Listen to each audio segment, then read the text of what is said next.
যুঁজ এখন হ'ব যুঁজ এখন হ'ব অসমৰ বুকুত প্ৰগতিৰ নতুন প্ৰভাত লৈ আৰু শান্তি সম্প্ৰীতিৰ অসম গঢ়িবলৈ আহি আছে অসম গৌৰৱ গগৈ ডাঙৰীয়া ভাৰতৰ ভিতৰত আটাইতকৈ দুৰ্নীতিগ্ৰস্ত মুখ্যমন্ত্ৰী হিমন্ত বিশ্ব শৰ্মা ডাঙৰীয়াৰ স্বেচ্ছাচাৰিতা একনায়কত্ববাদিতা স্বৈৰাচাৰিতা অহংকাৰ দম্ভ দুৰ্নীতি উফৰাবলৈ আহি আছে গৌৰৱ গগৈ ডাঙৰীয়া এই যাত্ৰা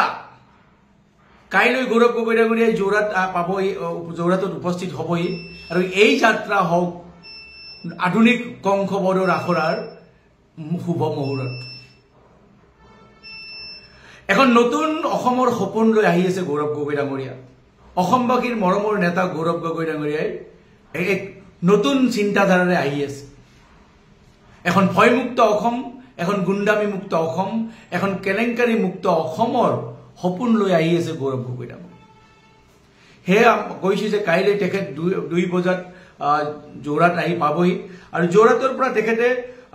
যোৰহাটত আমাৰ দলীয় নেতাকৰ্মীক সাক্ষাৎ কৰি তেখেতে তিতাবৰলৈ যাব তিতাবৰৰ পৰা তেখেতে আপোনাৰ নাজিৰালৈ আহিব ৰাতি শিৱসাগৰত থাকিব 1 তাৰিখে আকৌ শিৱসাগৰৰ জ্যেষ্ঠ নাগৰিকসকলৰ লগত তেখেতে সাক্ষাৎ কৰি তেখেতসকলৰ পৰা দিয়া পৰামৰ্শ আশীৰ্বাদ ল'ব তাৰ পৰা তেখেত নগাঁওলৈ আহিব নগাঁও আহি থকা ৰাস্তাত বিভিন্ন ঠাইত তেখেতে ৰ'ব ৰাইজৰ আশীষ ল'ব বিভিন্ন অনুষ্ঠান প্ৰতিষ্ঠানত সোমাব প্ৰতিষ্ঠানৰ লগত কথা পাতিব 2 তাৰিখে ৰাতিপুৱা নগাঁৱত কংগ্ৰেছ নেতাকৰ্মীসকলক সাক্ষাৎ কৰি তেখেতসকলৰ লগত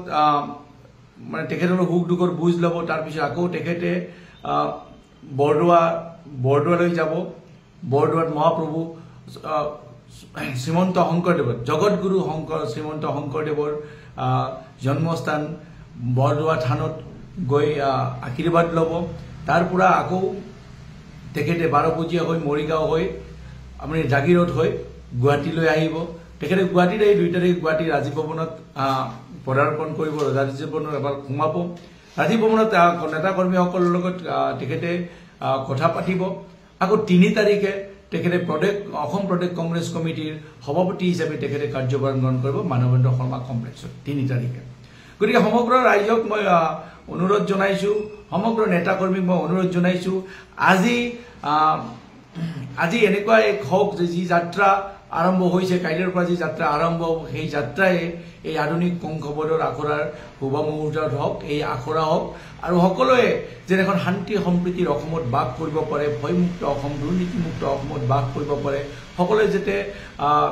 ৰাজহাড় পোন কৰি থিয় হৈ থাকিব পাৰে অৰ্থনৈতিকভাৱে শক্তিশালী ৰূপত যাতে সকলোৱে থাকিব পাৰে কেৱল হিতাধিকাৰীৰেই নহয় কেৱল নিজে সংস্থাপনৰ জৰিয়তে নিজক আগুৱাই লৈ নিজৰ পৰিয়ালটোক নিজক লৈ আগুৱাই লৈ যাব পাৰে তাৰ চিন্তাধাৰাৰে গৌৰৱ গগৈ ডাঙৰীয়াৰ এটা নতুন পৰিকল্পনা আহি আছে সেইকাৰণে সকলোকে মই অনুৰোধ জনাইছো আমাৰ এই যাত্ৰাত গৌৰৱ গগৈ ডাঙৰীয়াৰ এই যাত্ৰাত আৰু আধুনিক মহাভাৰতৰ কংসবৰৰ এই যি যাত্ৰা হ'ব এই যাত্ৰাত আপোনালোকে সকলো ৰাইজে আশীৰ্বাদ কৰক যাতে এখন 2026ত এই মানে একেবাৰে স্বেচ্ছাচাৰী চৰিত্ৰনীৰ দম্ভ অহংকাৰী হিমন্ত বিশ্ব শৰ্মা ডাঙৰীয়াৰ দম্ভ অহংকাৰ উফৰাই এখন শান্তি সম্প্ৰীতি আৰু উন্নয়নৰ অসম গঢ়িব পাৰোঁ তাৰে কামনা কৰোঁ সেইকাৰণে আপোনালোকে সকলোৱে আশীৰ্বাদ দিব আৰু মই অসম প্ৰদেশ কংগ্ৰেছ কমিটিৰ সমূহ বিষয়ববীয়া আমাৰ প্ৰদেশ কংগ্ৰেছ মহিলা কংগ্ৰেছ যুৱ কংগ্ৰেছ